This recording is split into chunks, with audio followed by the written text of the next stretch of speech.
أو أصبحت تحت يد والادعاء العام. وماذا يريد من الإضبارة؟ قرار الحكم، قرار الإدانة، قرار الإحالة، أقوال المتهمين في الأشخاص 148 في التحقيق. ماذا يبحث في طلب الإضبارة؟ هذا جانب. الجانب الثاني، لو كان لدينا أي ورقة أخرى لكان زودناها، ونحن حريصين على أن نزود السادة المحامين بأي ورقة. ولاحظت المحكمة الموقرة بأن عدة مرات زودت السادة المحامين بأي وثيقة تصنه حتى وإن كانت قبل يوم. هذا جانب. الجانب الآخر من في القضاء وفي عمل المحاماة من خلال ممارسة المهنة، من خلال المحاكم، لا بد لمن يريد أن يثبت شيء عليه أن يقدم الدليل. فهو يقول الإضبار عند الادعاء العام، عليه عندما يقول شيء أن يثبت ذلك، إضافة إلى أنه الدفع عن التهمة، تهمة موكلة، عليه أن يثبتها بمستندات وأدلة المحكمة تكلفه هو ولا تكلف غيره. فهذه أود أن أذكرها أمام محكمتكم الموقرة. فتكليف أي شخص يدعي بأن الإضبار في هنا وهناك تكليفه وتزويده بكتاب من قبل المحكمة لغرض جلب ما هو يستند عليه. شكرا جزيلا. يعني بس إذا قبل ما يكمل السيد اللي ادعى، يعني هو يقول إنه تجينا وثائق بين فترة وأخرى ونقدمها. يعني هي هاي الجهة المسؤولة عن الموضوع، أنه أطلب من الرئيس الإداري العام يكلفهم أو يطلب من عندهم مثل ما جابوا قرار الإدارة وقرار الحكم يجيبون الإضبار. أستاذ خلي يسوي لنا طلب أي جهة هو يقول وين أنا ما أعرف أنت تعرفها. العفو. أنتم محامين بين عليكم محامين متمرسين. الجهة اللي يدعي بوجود دليل لديه هو اللي يبرز الدليل، مو يكلف الآخرين بإبراز هذا الدليل. أنتم إذا دقيقة أستاذ، إذا تشوفون إضبارة لدى جهة تقدموا طلب إلى هذه المحكمة، محكمة تطلب جلب الإضبارة، أو إذا أنتم لديكم وثائق شيء أنتم تجيبوها. غير هالطريقة ما ممكن. يعني وكيل الدفاع يكلف المدعي العام يجيب أو يجلب الإضبارة اللي بيها دليل، يعني موكلة دليل براءة موكلة، ما واردة. أستاذ ما صايرة. إذا تسمح لي دقيقة أستاذ، بس أوضح عن دور الادعاء العام الإيجابي في جلب. نعم، أنا قلت بأن ما لا توجد لدينا أي مستندات. لو كانت لدينا لزودناها أول بأول. صح. نعم للسادة المحامين. أنا قلت هذا، ولاحظت المحكمة عدة مرات بأنه زودنا السادة المحامين بأي وثيقة تردنا. وآخر شيء حتى أقراص سيدي كل الوثائق زود. هاي واضحة أمام المحكمة. تفضل أستاذ. عن الدور الإيجابي للادعاء العام الذي قواعد الإجراءات وجمع الأدلة بالمادة 42 فقرة ثانية يعني أوجبت على الادعاء العام ووجوبيا أن أقرأ نص أستاذ، يعني هي ليست منا. جاوبنا على هذا الشيء. جاوبنا. اي ده انت وجه الكلام للمحكمة أستاذ، وجهك للمحكمة. نعم. على المدعي العام أن يكشف لمحامي الدفاع الأدلة الثبوتية المتوفرة لديه التي من شأنها تبرئة أو تخفيف جرم المتهم أو التي تؤثر على مصداقية شهود الإثبات أو صحة الأدلة الجنائية. هو رئيس الادعام للمتهم. رئيس الادعام هسه قال لكم بصورة واضحة ومن أول جلسة، زودكم بالمستندات التي تحت يد المدعي العام، وأنتم تطلبون إضباره. أنتم بينونا مكان الإضباره وين، محل الإضباره وين مضمومة عدما. ما هو أقرب المحكمة تطلب جلب الإضباره. أستاذ، بالنسبة للأستاذ جعفر أقرب إلى الحقيقة في جلب الوثائق وتقديمها الى استاذ هو هسه الرجل ده يقول انه انا الاوراق اللي عندي زودتهم بها، يعني ورقه ورقه، وانتم فعلا هاي الوثائق التي ابرزتوها ماخوذه من الادعاء الان. يقول لو عندي غيرها كنت ابرزها او اسلمهم اياها او اسلمها للمحكمه. هسه انتم تدعون بوجود اضباره، بينونا مكان الاضباره، عند يا جهه، عند من، عند يا مسؤول، عند يا هذه محكمه تكتب بجلب الاضباره. خلال فتره التاجيل جيبوها حتى تستفادون منها في القاء مطالعتكم نهائيا.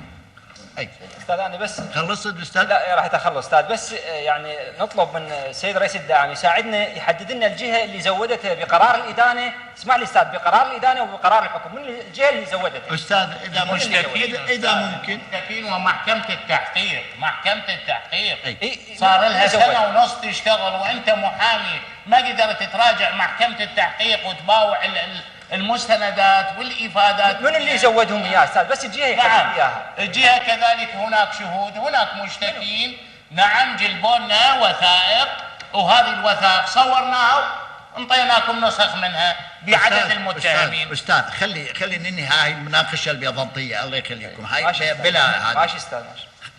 انتم راجعوا مثل ما قال لكم، راجعوا محكمه التحقيق.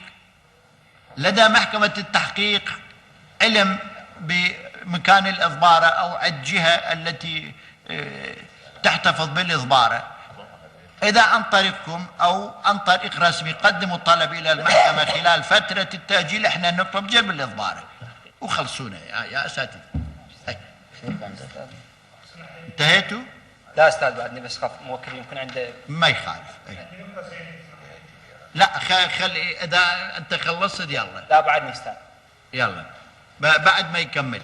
استاذ هاي افاده شاهد وضاح يعني الابتدائيه، بس اختصر حتى. وبعد ملاحظه مؤشره هنا وبعد التفتيش اكتشفوا فعلا ان داخل البساتين كانت هناك مخابئ واوكار تحت الارض تدل على ان هناك اشخاص ساكنين، يعني دليل انه استاذ البساتين هي كانت وكر يعني.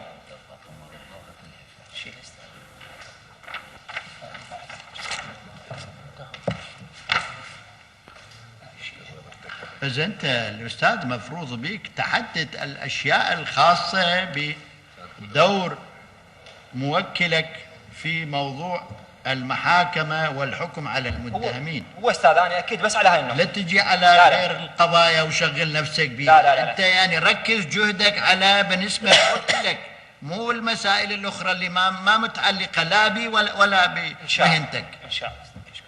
أستاذ هنا يذكر بإفادة قاضي التحقيق صادق سلمان ودوري صادق سالم ودوري هو الإشراف، فيعني إنه الإجراءات كلها اللي حصلت في المخابرات هي تحت إشراف قاضي التحقيق.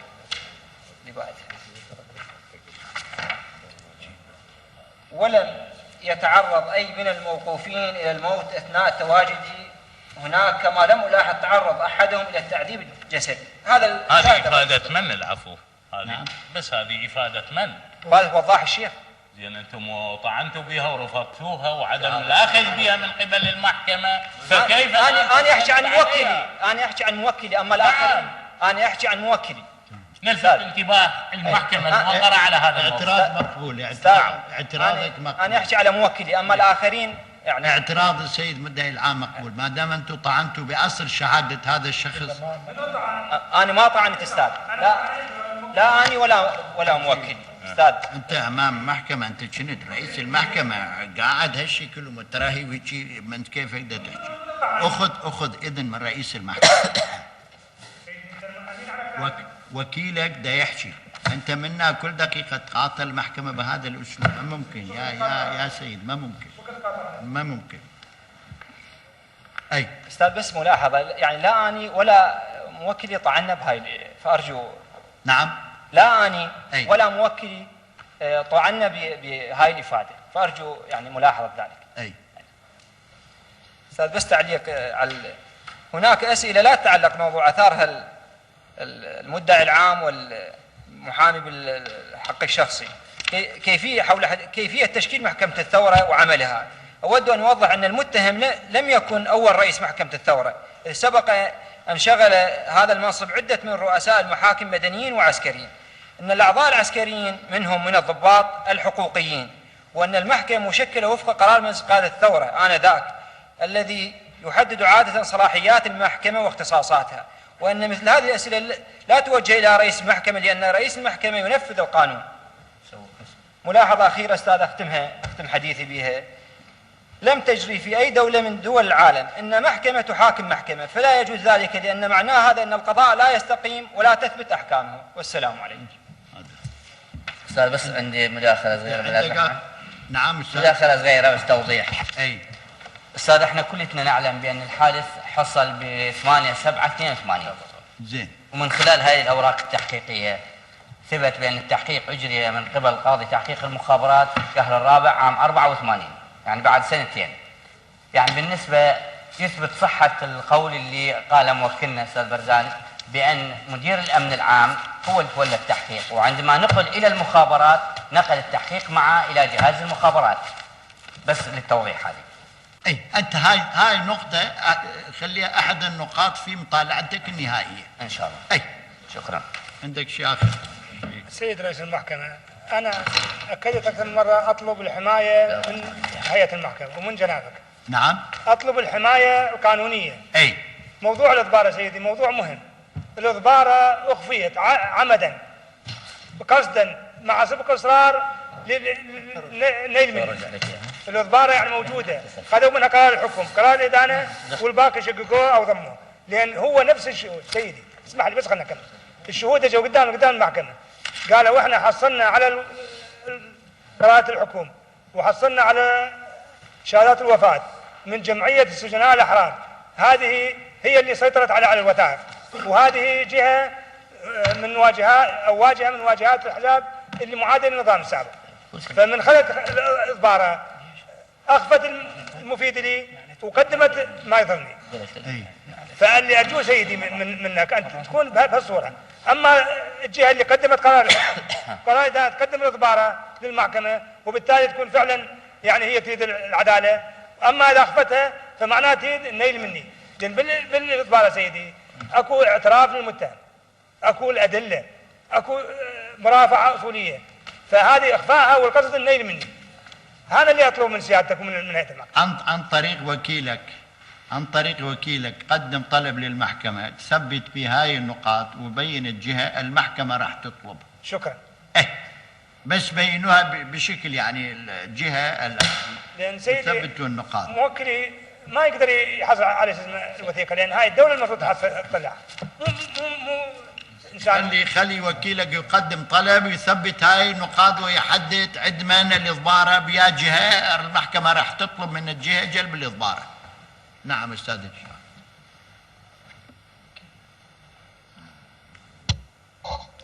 بسم الله الرحمن الرحيم.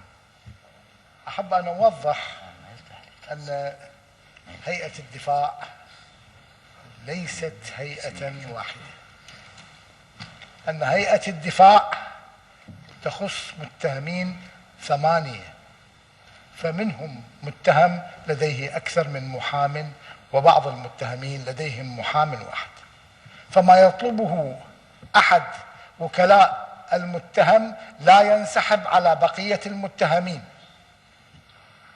هذا الذي أحب أن أوضحه، وشكرا.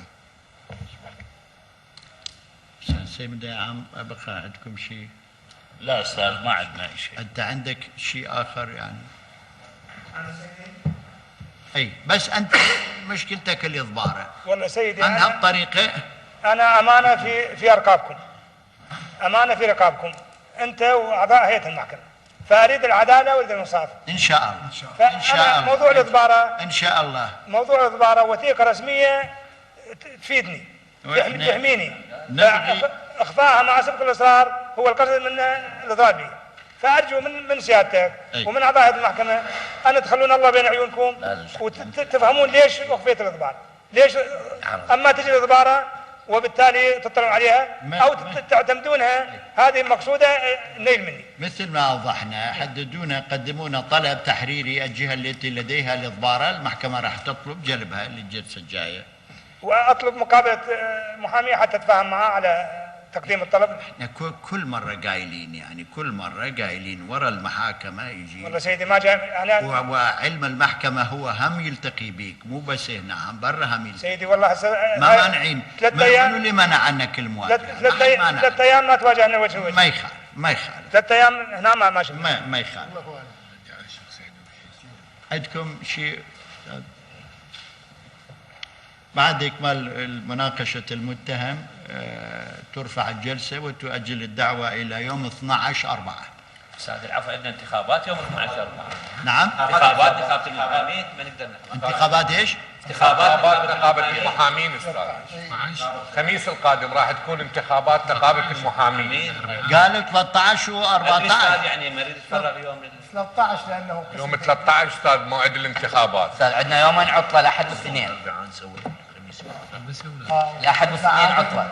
ما هو اذا ممكن بعد بس جلسة واحدة. ادري استاذ ما نقدر يعني. عندنا جلسة واحدة بس جلسة واحدة موضوع هذه ولا باقي جلسة واحدة. ما هو الاحد والاثنين عطله استاذ. ما على متهاية احنا بس يعني يوم الاربعاء يصير يوم 12 جلسة واحدة، ما نخليها على باشر، نعطيكم فرصة. هذه ترى يسيبونا قبل يوم. احنا رتبنا وضع المحكمة تعرف على هالشكل.